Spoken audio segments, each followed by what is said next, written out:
E a dica mais básica que você dá, assim, qual é? A mais simples, a mais básica em termos de estruturação de organização financeira? Bom, a dica mais básica que viralizei, né, bastante naquela época foi, primeiro ponto era anotar os gastos. Só que quando a gente fala de anotar os gastos para quem ganha muito, você pensa, é muito fácil essa pessoa que ganha muito anotar os gastos. Então, eu aprendi nos livros de finanças de várias formas, e uma das formas que eu via que não dava para criar esse hábito era anotando em várias categorias. Então, eu sempre ensino a você separar pelo menos em cinco, em despesas fixas, variáveis, extras e o lazer, e por fim ali as metas. Então as fixas são aquelas que acontecem todos os meses e que não muda o valor. As variáveis são aquelas que mudam conforme o consumo, por exemplo, a conta de luz, conta de água.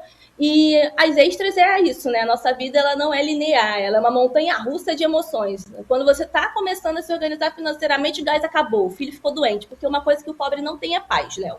Quando ele está começando a juntar ali, nem com uma É, grana, fica difícil.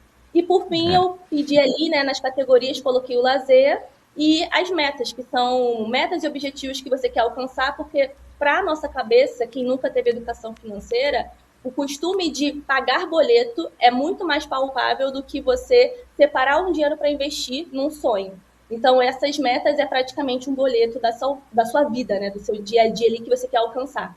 Então, é assim que eu separo, é a dica mais básica para as pessoas que gostariam de começar e criar o hábito de anotar, nem que seja uma vez na semana. Então, são essas duas dicas assim que a gente dá bastante nas redes sociais e que sempre viraliza no começo do ano, em janeiro, né? Quando a gente fala de educação financeira, em nenhum momento eu falei educação financeira para a mulher. Mas tem uma coisa, Léo, que acontece, infelizmente, e também por conta do algoritmo e das redes sociais, que é o quê?